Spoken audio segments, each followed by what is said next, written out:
Hi hello ನಮಸ್ಕಾರ ಬಿಜಾಪುರ ಮಂದಿ. ನಾವಿವತ್ತು ಹೊರಗೊಂಟಿದ್ವಿ, ಎಲ್ಲೊಂಟಿವಿ ತೋರಿಸ್ತೀನಿ ಬನ್ನಿ. ಆಲ್ಮೋಸ್ಟ್ ಗೊತ್ತಿರ್ಬೋದು ಈ ರೋಡ್ ನೋಡ್ಬಿಟ್ಟು ಗೆಸ್ ಮಾಡಿರ್ತೀರಾ. ಇಬ್ರಾಮ್ ರೋಜಾಗ್ ಹೋಗಿದ್ದೆ ನೋಡ್ರಿ. ನನ್ನ ಸಿಸ್ಟರ್ ಇಲ್ಲೂ ಬಂದು ರೆಡಿ ಆಗ್ತಿದ್ಯಾ ಅಂತ ಕಾಡಿಸ್ತಿದ್ಲು ನೋಡ್ರಿ. ಅಲ್ಲಿಂದ ಇಬ್ರಾಮ್ ರೋಜಾಗ್ ಒಳಗೆ ಎಂಟ್ರೆನ್ಸ್ ಹೋದ್ವಿ, ಟಿಕೆಟ್ ತಗೊಂಡು. ಅಲ್ಲಂತೂ ಮಸ್ತ್ ಇತ್ತು ನೋಡ್ರಿ. ಎಂಟ್ರೆನ್ಸ್ ಹೆಂಗಿದೆ ತೋರಿಸ್ತೀನಿ ಬನ್ನಿ. ಮಸ್ತ್ ಐತಂತೂ, ನನಗರ ತುಂಬಾ ಇಷ್ಟ ಆಯ್ತು.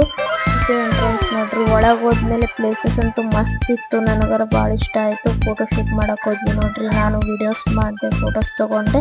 ನನ್ನ ಸಿಸ್ಟರು ನಾನು ಫೋಟೋಸ್ ತಗೊಂಡ್ವಿ. ಆಮೇಲೆ ಕುತ್ಕೊಂಡ್ವಿ ನೋಡ್ರಿ. ಬಿಸಿಲಂತೂ ಭಾಳ ಇತ್ತು, ಅದ್ರ ಸಂಬಂಧ ಇಲ್ಲಿಂದ ಹೊರಟಿ ಪಾಟೀಲ್ ಪ್ಲಾನೆಟ್ಗೆ ಹೋಗಿದ್ವಿ ನೋಡ್ರಿ. ಪಾಟೀಲ್ ಪ್ಲಾನೆಟ್ ಅಲ್ಲಿ ಸ್ವಲ್ಪ ಶಾಪಿಂಗ್ ಮಾಡೋದಿತ್ತು, ಶಾಪಿಂಗ್ ಮಾಡಕ್ ಹೋದ್ವಿ ನೋಡ್ರಿ. ನನ್ನ ಸಿಸ್ಟರ್ ಸ್ನಾಪ್ ಆಗ್ತಿದ್ಲು ನೋಡ್ರಿ, ನಾನು ರೀಲ್ಸ್ ಮಾಡ್ತೀನಿ ಅಂದ್ಬಿಟ್ಟಾರ ನೋಡ್ರಿ. ಬಿಟ್ಲು ಶಾಪಿಂಗ್ ಮುಗಿಸ್ಕೊಂಡು ಹೊರಗೆ ಬಂದ್ವಿ, ಪಾಪ್ಕಾರ್ನ್ ತಗೊಂಡ್ವಿ ನೋಡ್ರಿ. ಅಲ್ಲಿಂದ ಹೊರಟ್ವಿ. ಈ ಬಿಸಿಲಂತೂ ಭಾಳ ಇತ್ತು. ಈ ಬಿಸಿಲಲ್ಲಿ ತಂಪಾಗಿ ಏನಾದ್ರು ತಗೋಬೇಕಂದಾಗ ಮ್ಯಾಂಗೋ ಜ್ಯೂಸ್ ತಗೊಂಡಿದ್ದೆ ನೋಡ್ರಿ. ಇಲ್ಲಂತೂ ಜ್ಯೂಸ್ ಸೆಂಟರ್ ಅಲ್ಲಿ ಮಸ್ತ್ ಇರುತ್ತೆ, ನನಗರೆ ತುಂಬಾ ಇಷ್ಟ ಆಗುತ್ತೆ. ನನ್ನ ಮಿನಿ ಬ್ಲಾಗ್ ಇಷ್ಟ ಆಗಿದ್ರೆ ಲೈಕ್ ಮಾಡಿ, ಫಾಲೋ ಮಾಡಿ. ನೆಕ್ಸ್ಟ್ ಬ್ಲಾಗ್ ಸಿಗೋಣ. ಬಾಯ್ ಬಾಯ್.